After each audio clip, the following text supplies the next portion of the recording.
మేము మళ్ళీ కూడా 24th జూలై 2026న ఇబ్రహీంపట్నం పోలీస్ స్టేషన్లో ఎఫ్ఐఆర్ ఫైల్ చేయడం జరిగింది.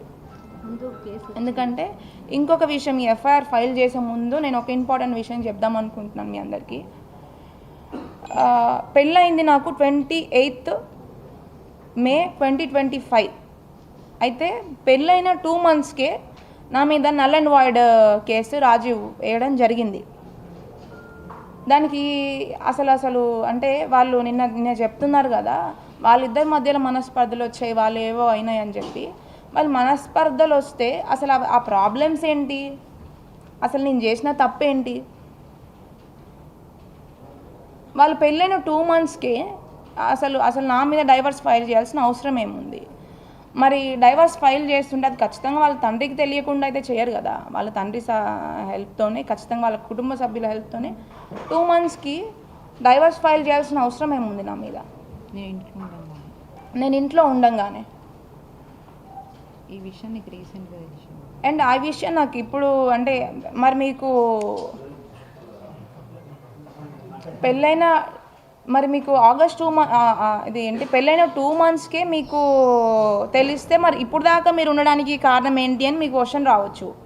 నాకు ఈ ఆగస్ట్లో null and void divorce file చేశారనే విషయము నాకు రీసెంట్గా తెలిసింది. అది ఎప్పుడంటే 1 year అంటే వాళ్ళకి ఏంటంటే 2 monthsలో డైవర్స్ ఫైల్ చేసింది వాళ్ళ నా మీద. అది కోర్ట్ అనేది డిస్మిస్ చేసింది. ఎందుకంటే దాంట్లో వాళ్ళు రాసిన అలిగేషన్స్ అనేది తప్పు కాబట్టి, నేను సరిపడిన ఆధారాలు దానికి సూటబుల్ థింగ్స్ దాంట్లో లేవు కాబట్టి కోర్టే దాన్ని డిస్మిస్ చేసేసింది. కాబట్టి వాళ్ళు అంటే ఇది 1 year తర్వాతనే ఖచ్చితంగా వేయాలి అని చెప్పేసి వాళ్ళకి క్లియర్గా అర్థమైపోయింది. నల్ అండ్ వాయిడ్ అని అంటే అది 1 year లోపు వేసుకునే అదనమాట. దానికి తగ్గ ఆధారాలు లేవు కాబట్టి దాన్ని డిస్మిస్ చేసి 1 year తర్వాత వాళ్ళు కేసు ఫైల్ చేయడం జరిగింది. సో ఈ 1 year డ్రాగ్ ఈ గ్యాప్లో వాళ్ళు కొన్ని అంటే 1 year డ్రాగ్ చేయాలి కదా. మరి ఈ 1 yearలో ఏం చేద్దాము అని చెప్పేసి 1 yearలో అన్ని సర్వరకాలుగా సర్వ విధాలుగా ఈ విషయం బయటికి రాకుండా అసలు విషయాలు దాచిపెట్టి వీళ్ళని ఎట్లా టైంపాస్ చేయాలి. ఎందుకంటే మొహం మీద వెంటనే మాకు మీ అమ్మాయి నచ్చలేదు, మాకు వద్దు అని చెప్పినారు అనుకోండి, మా తప్పైతే ఏం లేదు. మరి ఇంకేం రీజన్ చెప్పి వీళ్ళని వదిలించుకోవాలి? తప్పైతే 100కి 100% మా వైపే ఉంది, జోగి రమేష్ గారి వైపు రాజీవ్ వైపే ఉంది అని తెలిసి పెళ్లి చేశారు. మరి వీళ్ళని ఎట్లా డ్రాగ్ చేయాలి, దీన్ని ఎట్లా కంటిన్యూ చేయాలి అని చెప్పేసి ఏం చేశారంటే అసలు విషయాలన్నీ కూడా మా మమ్మీ వాళ్ళు ఏంటి అసలు అమ్మాయికి సరిగ్గా ఉండట్లేదు, అబ్బాయి సరిగ్గా ఉండట్లేదు, సరిగ్గా కలిసి ఉండట్లేదు అని చెప్పి మా మమ్మీ వాళ్ళు క్వశ్చన్ చేశారు. వచ్చారు, అడిగారు. దానికి వాళ్ళు ఇచ్చిన ఆన్సర్ ఏంటంటే, సరే అండి మేము సెట్ చేస్తాము, మేము ట్రీట్మెంట్ ఇప్పిస్తాము అబ్బాయికి అని చెప్పేసి, కానీ మీ అమ్మాయి ఇక్కడ ఉంటే నామోషిగా ఫీల్ అవుతున్నాడేమో అని చెప్పేసి నన్ను పెళ్ళైన స్టార్టింగ్లోనే నేను ఏదైతే చెప్పానో పెళ్ళైన 20 రోజులను ఫస్ట్ నన్ను అట్లా పంపించేశారు. నన్ను పంపించేసి ఇంకా అప్పటి నుంచి ఇప్పటి వరకు కూడా నేను మధ్యలో వెళ్ళి ఒక చుట్టంలాగా ఒక 2 times వెళ్ళేసి వచ్చాను. దాంట్లో ఒకసారి ఏంటంటే ట్రీట్మెంట్ ఇంకెన్ని మంత్స్ పడుతుంది, ఎంత టైం వెయిట్ చేయాలి. మా మమ్మీ డాడీ కూడా కొత్తగా పెళ్ళైంది అమ్మాయికి, మరి 2 రోజులు మేము నా కూతుర్ని ఇంట్లో పెట్టుకొని మేము ఇట్లా బాధపడుతూ ఉండాలి, మేము కూడా ఎన్నో ఆశలతో మంచిగా ఉంటుందని చెప్పి పెళ్లి చేశాం కదా.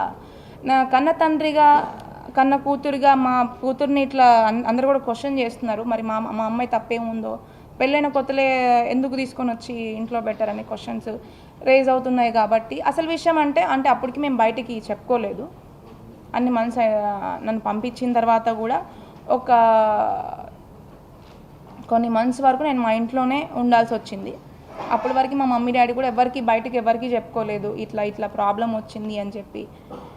ట్రీట్మెంట్ కోసం అని చెప్పి వెయిట్ చేసాము. ఆ ట్రీట్మెంట్ అయిపోయిన తర్వాత ఒక 4 months మీ అందరికీ తెలిసినట్టుగా అతను లిక్కర్ కేసు అనేది ఒక 3 to 4 months వేస్ట్ అయింది. ఒక 3 months వచ్చేసి లిక్కర్ కేసులో వాళ్ళు జైల్లో ఉండడం జరిగింది. వాళ్ళ తమ్ముడు రాము అండ్ రమేష్ గారు కూడా జైల్లో ఉండడం జరిగింది. ఆ 3 months తర్వాత ఇంకొక 1 month వచ్చేసి వాళ్ళు పాపము చాలా ఇబ్బంది పడ్డారు ఆ 3 monthsలో. కాబట్టి పరామర్శ కోసం జగన్ గారు కూడా వీళ్ళందరూ కూడా వచ్చి పాపం వాళ్ళని పరామర్శించారు. బట్ దాని వెనక నాకు ఎన్నో ఇబ్బందులు అయినాయి, అవి ఎవ్వరికీ తెలీదు.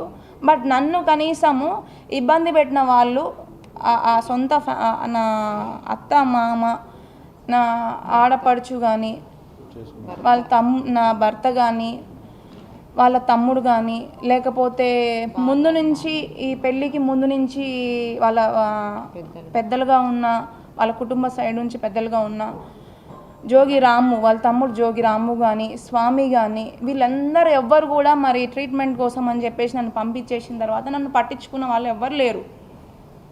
వాళ్ళ పనులలో వాళ్ళు ఉన్నారు, వాళ్ళ రాజకీయాలలో వాళ్ళు ఉన్నారు. మీరు అబ్జర్వ్ చేస్తే పెళ్ళయింది 20